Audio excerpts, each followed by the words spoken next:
All right, in the last video, we graphed a parabola where we had an x square. Here we have a y square. So when you have a parabola where you have a y square, the graph is either going to open up to the right, or it's going to open up to the left. Now just think about what we did with an x square. If p is positive, it opens up the positive y-axis. If p is negative, the graph opens up downward, down the negative y-axis. It's the same idea here. But if p is negative, the graph is going to open up down the negative x-axis.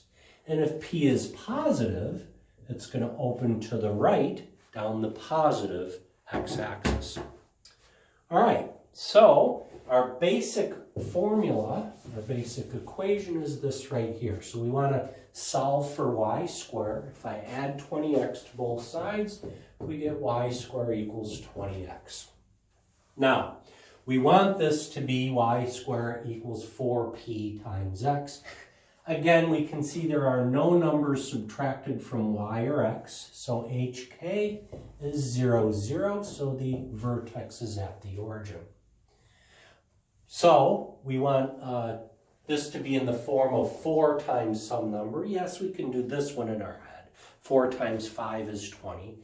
But in general, again, if this was 18, it's a little trickier to do in your head. So what I do is multiply by 4 and then divide by 4. The 4's cancel. 4 over 4 is 1, and 1 times 20 is 20. Doesn't change the value. But now we're closer to the form of y squared equals 4p times x.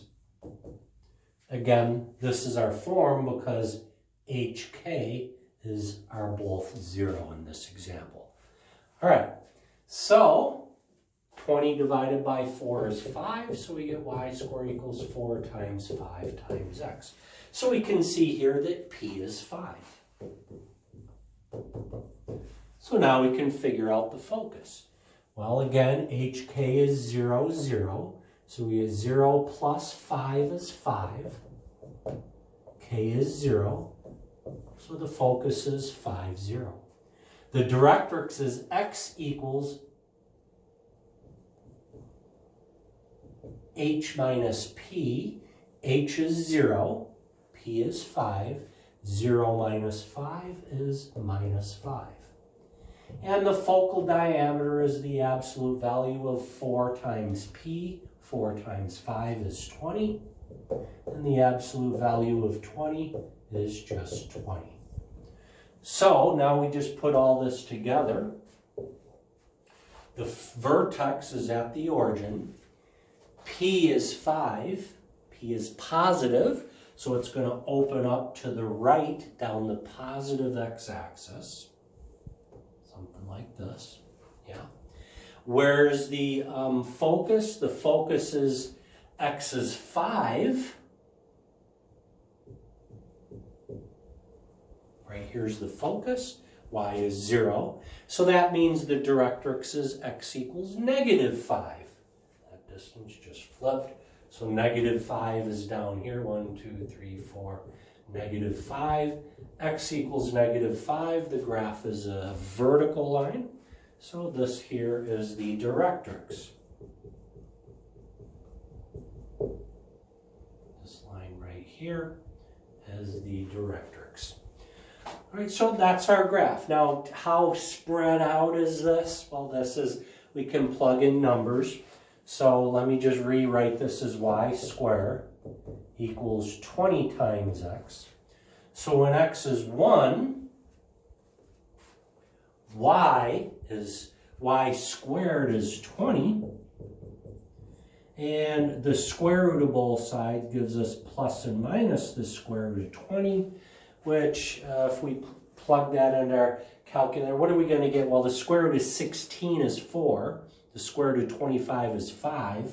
So it's going to be about 4.5, 4.6, somewhere around there.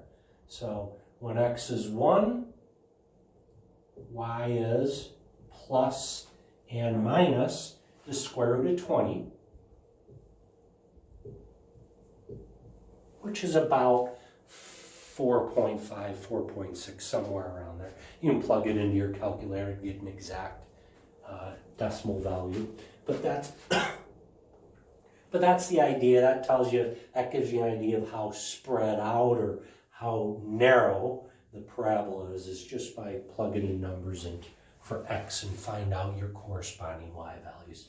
So that's the idea of graphing and finding the vertex, focus, directress, and focal diameter when your parabola has a y squared as opposed to an x squared.